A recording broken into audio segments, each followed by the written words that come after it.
Moras, saya Fernando Stanggang dari Green Beta TV kembali bersama para pemirsa untuk kita berbincang santai dengan sebuah keluarga yang saat ini sangat dikenal di Kabupaten Samosir dan juga sebuah keluarga panutan di tengah-tengah masyarakat Samosir dan masyarakat Batak pada umumnya. Langsung saja kita sapa keluarga yang sangat harmonis, yaitu Bapak Ober Gultum. Apa kabar Tulang? Baik Pak Fernando. Iya. Dari Green Berita. Iya. Sehat-sehat semua bersama Sehat-sehat keluarga semua yang ada di sini dan juga ada yang di Jakarta. Oh gitu ya. Dan juga di Medan. Dan Pandiko lagi banyak sosialisasi dengan masyarakat. Semua Iya. baik-baik. Baik. Boleh dikenalkan nih Pak Ober Gultum, keluarganya yang ada saat ini dan mungkin yang secara keseluruhan. Baik, terima kasih. Jadi kita sekarang lagi berada di Pengururan. Iya. Dan pada waktu ini kita bersama dengan istri saya ya. Ini mantan pacar ini ya. Mantan pacar ya. Pacar yang Basaria Panjaitan ini. Baru Panjaitan. Baru Panjaitan ya. Junita ya. Dan bersama dengan putri saya yang nomor 4 ya, tapi putri nomor 2 ini. Namanya Echa Ya. Gultom ya. Oke, dan satu lagi bersama dengan paling bungsu Diva Buru Gultom. Iya. Dan sebelum ini saya perkenalkan juga bahwa keluarga kami 5 anak ya. Iya. 2 laki-laki, 3 perempuan. Yang tidak di sini adalah Dr. Andrew yang hampir selesai spesialis penyakit dalam sekarang di Manado. Di Manado jauh ya? Jauh dia, Manado. Dan sekarang dia sudah pegawai negeri ya di salah satu kecamatan di Kalimantan Tengah. Oh, berarti mengabdi ke desa-desa nih kayaknya. Di desa-desa di Kalimantan Tengah. Ya, jadi nomor 1 itu Dr. Andrew Gultom. Dia menyelesaikan spesialisnya di Manado. Iya. Dan yang kedua adalah Pandiko Timotius Gultom. Iya. Yang sekarang lagi calon ya. Iya. Jadi Perhubas di Samosir. Dia adalah alumni dari ITS Teknik Sipil. Iya. Dan satu lagi perempuan adiknya Pitauli Hasyana Buru Gultom. Dia sekarang lagi koas di dokter juga. Dokter juga. Calon dokter juga. Oh. Di USU. Dan ini yang sebelah saya ini Echa Asih Buru Gultom. Dia lagi sekolah bisnis di BINUS Jakarta. Oh, BINUS ya. Dan sekarang ada di sini dia pakai kuliah online ya. Iya, online ya. Dan satu lagi yang paling bungsu adalah Diva Indri Natali Buru Gultom. Dia ikut SMA Konjaga ya di Jakarta, jurusan IPA. Oh, masih SMA ya? Masih SMA. Baik. Ada enggak dari putra putri Pak Ober ini yang ikut jejaknya Bapak sebagai seorang PNS seperti itu? Iya, jadi saya minta mereka memilih. Oh gitu. Ya, setelah kita lama memilih jadi PNS, itu anak-anak kita persilahkan untuk memilih kemana aja. Oh gitu. Andrew yang dokter, yang spesialis penyakit dalam, dia PNS dia di salah satu kecamatan Mentengai namanya di Kalimantan Tengah. Nah, ini Pak Ober Gultum, kita sudah banyak jauh sebelum saat ini mungkin sosok Pandiko Gultum sudah sangat merakyat di Samosir ya. Jauh sebelum ini kami sering mendengar nih Pak Ober Gultum selalu bersosial, membantu masyarakat di Samosir, membangun gereja seperti itu. Nah, dan saya lihat juga keluarganya harmonis, tenang, santai, dan rileks banget antara putri dan orang tuanya. Apa sih moto atau prinsip yang Pak Ober Gultum dalam menerapkan ya demokrasi lah di tengah keluarga, sehingga nyaman sekali. Ya baik, jadi setelah kita menjadi abdi negara, setelah saya lulus dari ITS juga, saya bekerja di PUPR dan mulailah meniti karir saya. Dan oleh karena itu, yang pertama saya pikir waktu itu, biasalah kalau anak perantau ini ditempatkan di Kalimantan Tengah, yang langsung saya pikirkan itu adalah bagaimana mencari ibu daripada anak-anakku nanti. Oh gitu ya.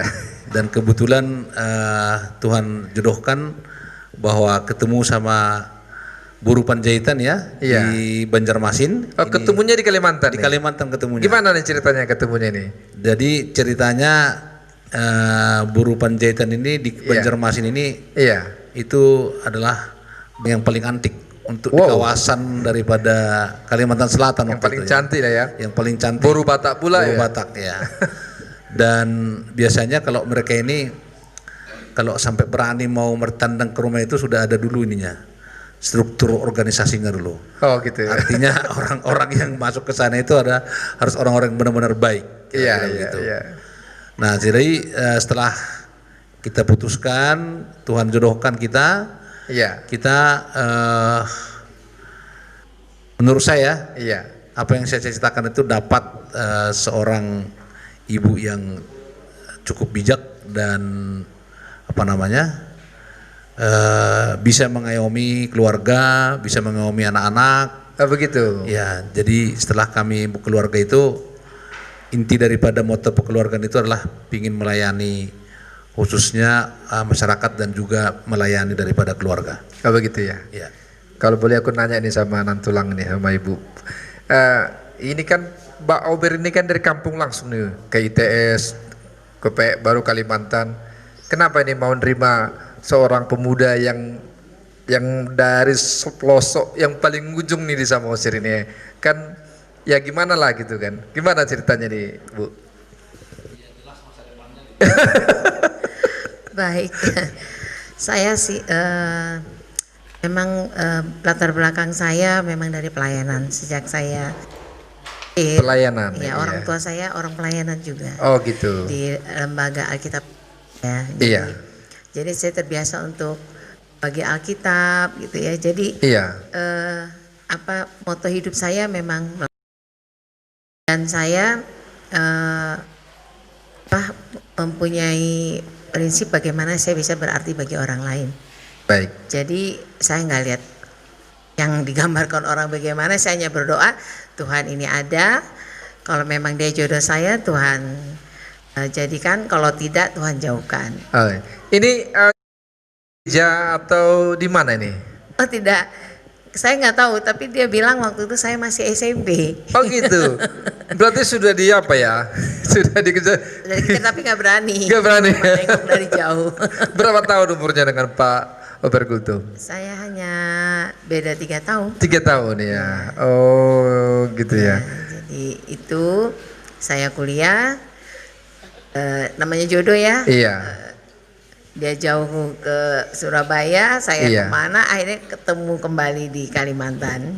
Saya pernah jalan-jalan nih Bu. Iya. Jalan-jalan ke Sitamiang, Lagundi. Iya. Saya lihat ada kok gedung gereja, ini gedung gereja atau apa gitu ya. Ternyata saya lihat rumah doa ya. Rumah doa. Itu boleh tahu, katanya Ibu punya kerinduan membuat rumah doa itu. Dari saya dengar informasi itu, gimana ceritanya itu Bu? Iya. Saya pikir hidup kita ini kan hanya karena anugerah Tuhan. Iya. Jadi apapun yang kita lakukan semuanya tidak ada artinya kalau tidak kita kembalikan ke Tuhan. Iya. Jadi saya memang punya kerinduan, awalnya sih pengen rumah doa ruangan doa di rumah ya. Tapi saya pikir supaya bisa lebih banyak orang bisa ikut memuji Tuhan. Memang itu kerinduan saya. Sebenarnya sih bukan di kampung Sitamiang aja. Oh gitu. Iya, kita di Kalimantan juga, cuman ini nggak terlalu kita ini kan. Memang kita terpanggil untuk membangun gereja di Kalimantan. Cuman kita nggak memunculkan itu, cuman kita berdua, kalau saya cuman punya prinsip sejak kita berumah tangga, kalau Bapak ada terbeban atau ini silakan. Dan saya juga begitu, silakan, yang penting kita enjoy aja gitu. Kalau Bapak Obergultum ini kan di pejabat ya, pasti banyak tekanan ya di kantor. Nah, kalau lagi agak uring-uringan ini, tiba di rumah, ini apa resepnya Ibu supaya bisa membuat Pak Ober ini lebih santai, lebih tenang kembali di tengah keluarga? Biasalah kan tekanan-tekanan dari kantor. Iya, sebenarnya sih itu biasa ya. Kalau kita sekolah aja, kalau dosen kita atau guru kita kita berusaha mengenal karakter guru kita kan. Kalau mau lulus kita harus tahu gimana karakter dosen kita gitu ya. Jadi mengalir aja. Saya lihat kalau dia udah lelah ya saya santai aja, diam aja gitu. Tapi gitu paling kalau lapar ayo makan anak-anak. Tapi yang jelas kalau dia pulang kerja biasanya anak-anak tempatnya masing-masing tertib gitu ya. Nanti kalau udah tenang semua, udah selesai belajar, ketemu bapaknya pasti cari sendiri. Gitu ya. Anak-anak. Anak-anak ya. Kumpul ya. Begitu ya. Baik. Nah, kalau berarti Ibu betul-betul seorang ibu rumah tangga ya? Atau PNS juga atau bekerja ketika menikah dengan Pak Obergultum? Sebelum menikah memang saya kerja. Gitu. Ya, kuliah sambil kerja.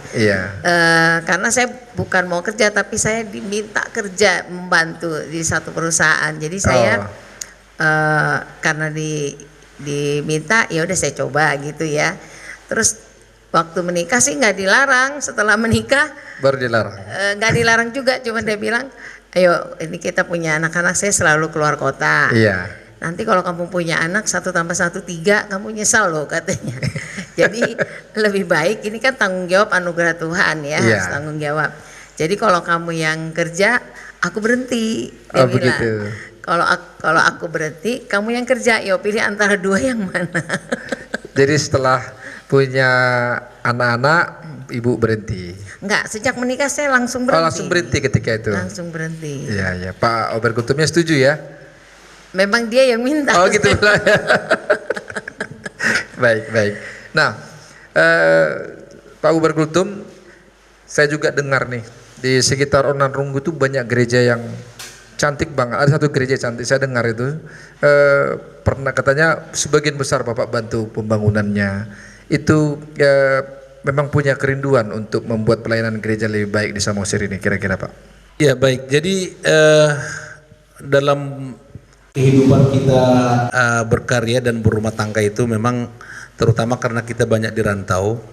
Pertama sekali bahwa kita sudah dibiasakan menjadi tokoh Kristen. Begitu ya. Walaupun saya sendiri sebenarnya Katolik. Tapi di dalam komunitas minoritas di daerah Kalimantan gitu ya. Kita ditokohkan oleh daripada seluruh gereja-gereja. Sehingga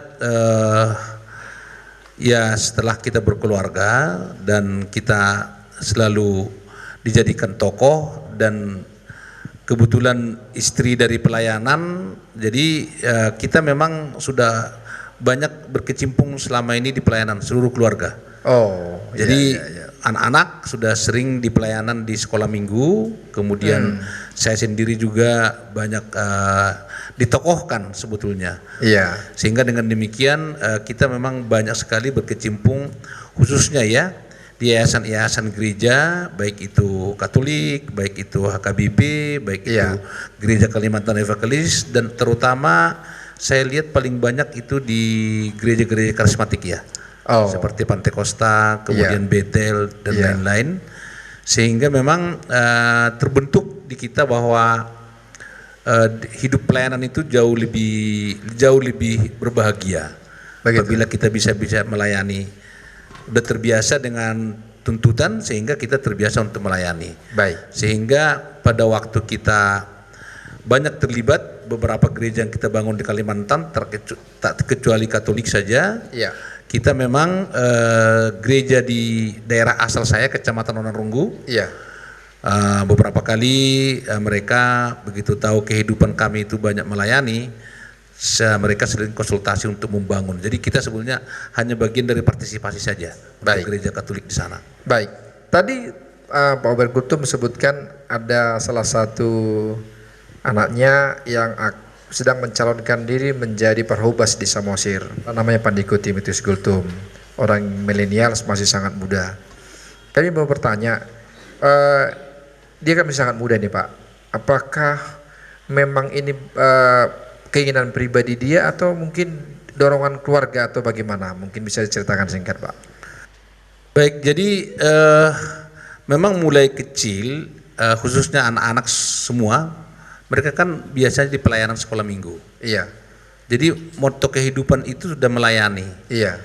Nah, khususnya mengenai abangnya si Andrew, dia lebih dominan terhadap kedokterannya ya. Dunia kesehatan ya. Dunia kesehatan dia sangat sangat care gitu ya. Iya.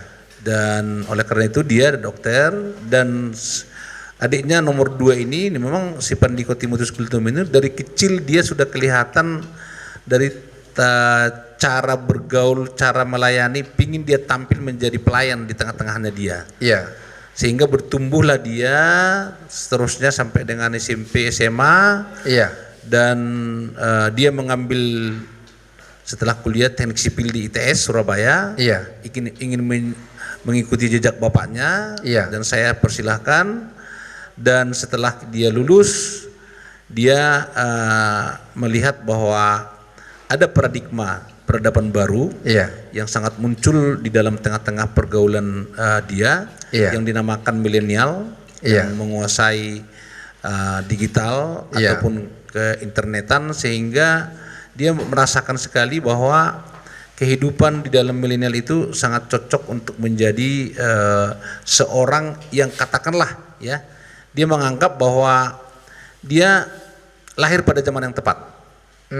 Sehingga beberapa contoh yang dia lihat dengan teman-temannya sebaya atau kakak angkatannya, misal beberapa orang, misal Emil Dadak. Emil Dadak sekarang wakil gubernur Jawa Timur ya. Sebelumnya dia bupati di umur Tenggalek ya. Di umur 28. Dia kebetulan Pandiko kan di ITS di Surabaya juga. Iya. Dia bekerja di Kementerian PUPR, Balai Bina Marga, dan melihat beberapa temannya sebaya juga yang wali kota Palangkaraya masih anak muda. Karena waktu itu anaknya ini anak ini dulu sebayanya dia waktu dulu saya kepala dinas PU di sana, bapaknya bupati. Dan ada beberapa juga teman saya yang Rejana Pugus itu anaknya wakil bupati di Dairi. Jadi melihat daripada peradaban yang sekarang, memang cocoknya milenial itu tampil jadi pelayan, khususnya kalau ingin daerah kita itu maju.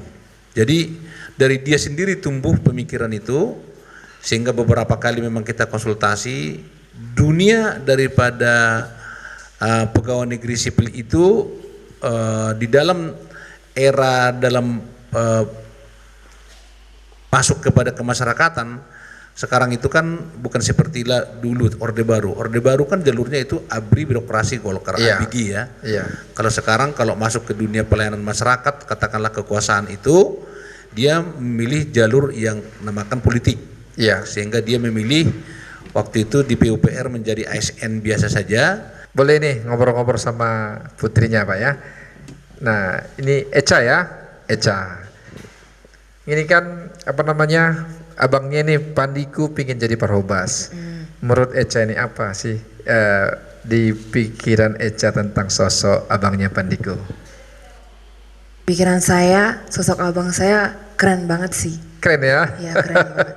Jarang loh ada anak muda yang mau balik lagi ke kampungnya untuk memajukan kampung halaman. Itu karena abang saya yang melihat Samosir ini benar-benar indah.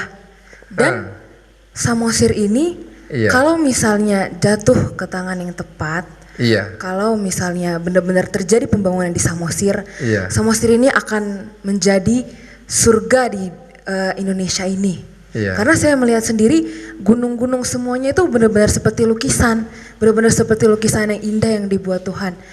Jadi kalau dilihat orang-orang kayak masih terjadi kekeringan, masih terjadi sulit air bersih, padahal ini kan Danau Toba.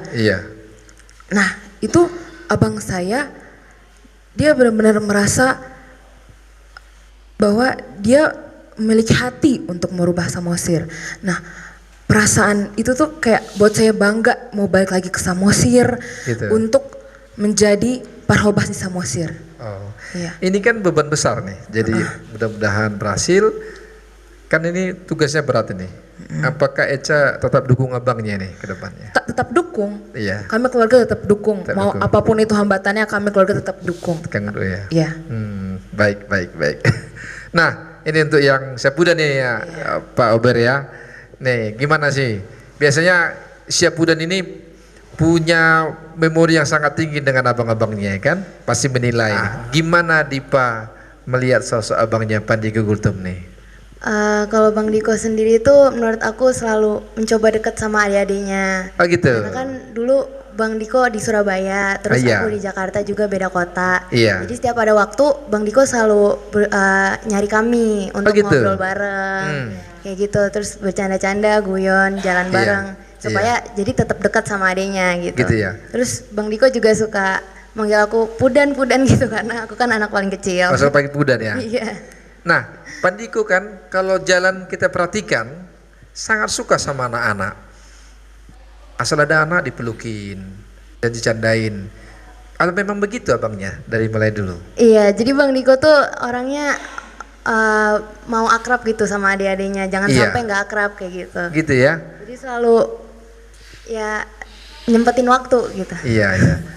Nah, ini Dipa, kan tadi saya tanya juga, itu kan beban Pandiko pasti berat kalau jadi pemimpin. Nah, Dipa pernah berdoa nggak ini untuk abangnya supaya diberi kekuatan untuk menggapai cita-citanya? Tiap hari aku juga berdoa buat Bang Diko.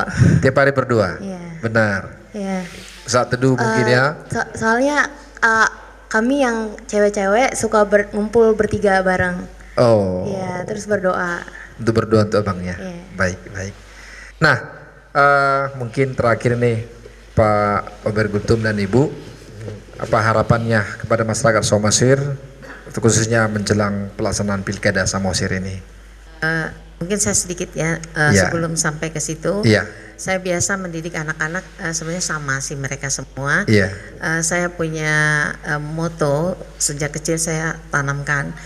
Kalau kita berkarya atau bekerja, buatlah itu seperti untuk Tuhan, bukan seperti untuk manusia. Itu saya tekankan. Jadi apapun yang mereka lakukan, mereka selalu sungguh-sungguh melaksanakannya. Hanya itu yang saya pesankan. Terus saya bilang Tuhan ada di mana-mana. Apapun yang kalian kerjakan Tuhan tahu. Karena kami biasa PNS yang mengikuti papanya, saya sering meninggalkan anak-anak. Jadi mereka ini semua biasa mandiri di dalam di rumah tangga kami. Jadi pada saat belajar saya nggak pernah ayo belajar, tidak pernah. Mereka ngambil waktu mereka sendiri untuk belajar. Kapan mereka belajar, kapan mereka bermain.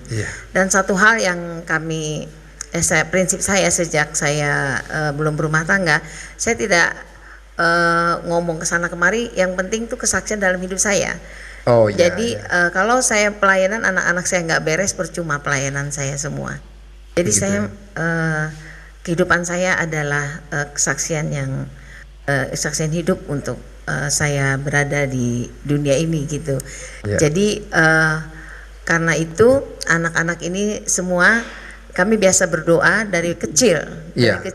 Saya nggak pernah mengajari anak-anak ayo berdoa, diajarin bagaimana berdoa dari mereka sendiri. Jadi kalau kita berdoa malam, kita gantian nih kumpul. Kalau nggak di kamar kita ya Pak ya, terus kamar anak-anak di kamar gitu siapa? Berganti-ganti ya. Terus kita kumpul sama abangnya, abang waktu kita kumpul semua, kita tiap malam pasti berdoa. Kalau bapaknya nggak ada sama saya nggak ada, mereka. Nah dengan kecanggihan teknologi handphone, sekarang ya, kita bisa video call. Jadi walaupun kita berbeda-beda tempat, kita sama-sama berdoa. Sama-sama berdoa ya. Sama berdoa, terus kita puji-pujian satu lagu dan Bapak terima kasih, kita tutup. Tiap hari begitu. Setiap hari seperti itu. Jadi kalau ada yang kita doakan, dan Pandiko itu dari kecil beda emang sedikit dari saudara-saudaranya. Kalau kita ngajarin kan kita biasa dalam rumah tangga tuh ada mandok kata ya kalau orang Batak itu. Kita ayo apa kamu ngomong gitu apa ya diulang tahun bisa. Kalau saya ajarin bilang gini kok. Enggak, dia diam aja.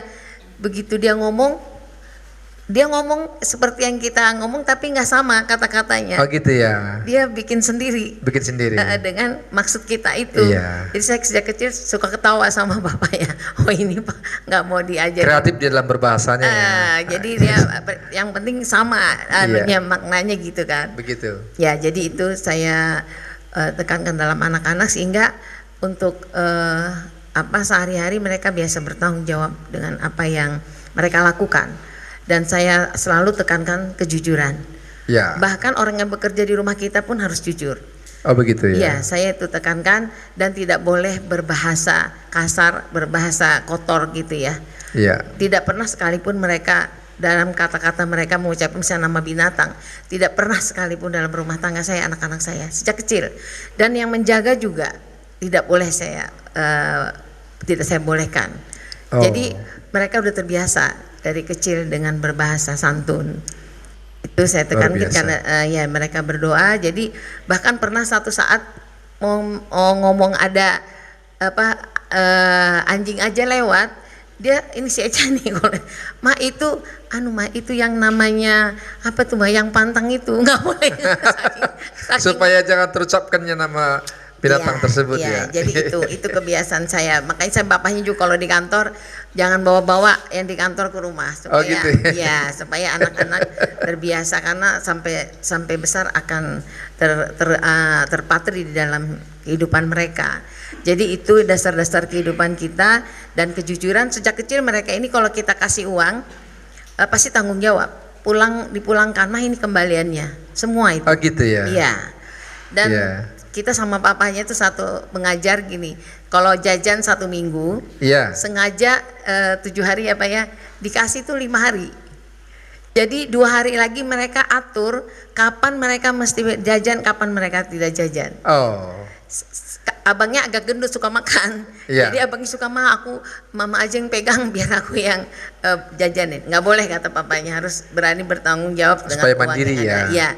Mandiri keuangannya ya. Jadi kalau mereka misalnya olahraga, mereka bawa minum sendiri dari rumah sehingga uang yang saya kasih 5 hari cukup untuk 1 minggu.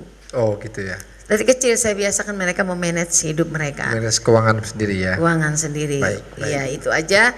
Jadi harapan saya ketika mereka terjun di dalam masyarakat, harapan saya mereka bisa berguna dan sungguh-sungguh mengabdikan hidupnya untuk sesama dan untuk Tuhan. Amin. Ya. Mungkin Pak Obergultum ini harapannya untuk masyarakat Samosir dalam pilkada ini. Baik, terima kasih. Jadi keluarga ini sudah membuktikan diri dan banyak menjadi kesaksian hidup kami bahwa hidup melayani itulah yang menjadi dasar daripada kehidupan rumah tangga dan anak-anak. Dimana setelah kita mengalami banyak hal terhadap bagaimana melayani, moto yang paling kita sukai itu kita banyak memberi. Dan oleh karena banyak memberi itu Tuhan katakan pasti kita dapat berkat. Oleh karena itulah setelah kita berpuluh tahun di dunia pelayanan, baik itu karena pejabatan sebagai orang PUPR yang membidangi infrastruktur, baik itu pulau-pulau terbesar di Kalimantan, saya kurang lebih 25 tahun, 5 tahun saya di pulau besar juga di Papua dalam rangka konektivitas jalan, dan 5 tahun terakhir saya di Kementerian PUPR di pusat, sehingga ini saya kira bagian daripada kehidupan yang selalu kami melakukan memberi. Dan oleh karena itu pada waktu pilkada di Samosir, seperti yang kami sedang sering sharing dengan keluarga, bahwa dibutuhkan sosok yang pas untuk Samosir ini dalam rangka melayani khususnya pembangunan. Jadi kebetulan Pandiko ini berkeinginan atas inisiatif sendiri, dia orang PUPR, insinyur. Jadi dukungan terhadap melayani masyarakat itu sesuai dengan juga bahwa peradaban sekarang itu adalah peradaban milenial yang 4.0, di mana pelayanan peradaban itu adalah di digital ini. Maka kami sangat mendukung untuk Vandiko itu menjadi pelayan di Samosir dengan maksud pertama ingin agar anak muda Samosir itu sendiri sebetulnya sudah waktunya untuk menjadi melayani. Yang kedua adalah bahwa dukungan orang tua kepada anak muda ini bagi contoh untuk kita masyarakat Samosir, bahwa anak muda itu pada zaman yang sekarang itu kalau dikatakan Jack Ma itu sangat beruntung lahir pada di zaman ini. Kalau zaman kita dulu kan anak muda nggak ada pakai digital betul. Dimana Ipolek disebut ideologi, politik, ekonomi, budaya ada sekarang di sini, termasuk sekarang agama. Sekarang pakai Zoom.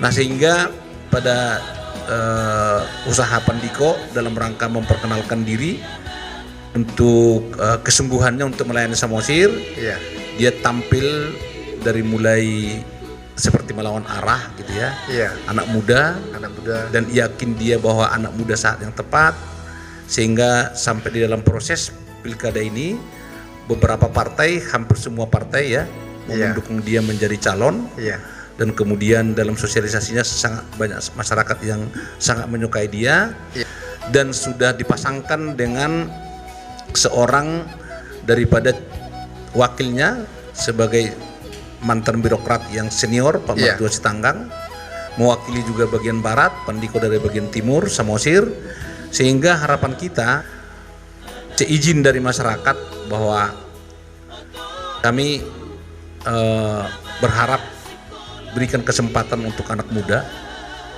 untuk seperti kita juga punya anak kita juga, kalau dia sudah berniat untuk melayani dan masyarakat menerima, kita berharap dukungan dari masyarakat Samosir untuk anak muda milenial ini kita sangat harapkan sehingga Samosir bisa berubah lebih maju karena ditangani oleh anak-anak muda. Perubahan itu ada di tangan biasanya anak muda. Kata Soekarno, berikan saya 10 anak muda akan saya rubah dunia. Luar biasa. Karena jarang sekali anak muda berani tampil di masyarakat, apalagi di dunia politik. Kalau nanti ini berhasil, masyarakat dapat dukungan, maka ini adalah contoh bagi Indonesia, contoh bagi orang Batak. Ternyata anak muda sudah wajar dan cocok menjadi pemimpin ataupun pelayan di masyarakat. Untuk masyarakat Samosir, I love all, suka sekali sama kalian, pilih pantas, lihat perubahan di tahun pertama, tahun kedua, tahun ketiga, Samosir akan lebih maju. Itu harapan saya. Baik, terima kasih. Terima kasih kepada Bapak Obergultum bersekeran untuk ngobrol bersama Kirim Berita, juga Nantula, juga Eca, dan juga Dipa. Semoga semua cita-cita dan harapannya dikabulkan Tuhan. Terima kasih buat kebersamaan ngobrol santai bersama keluarga Obergultum. Kiranya perbincangan ini menjadi sebuah motivasi bagi keluarga-keluarga yang lain. Saya Fernando Sitanggang, Kirim Berita TV, Horas.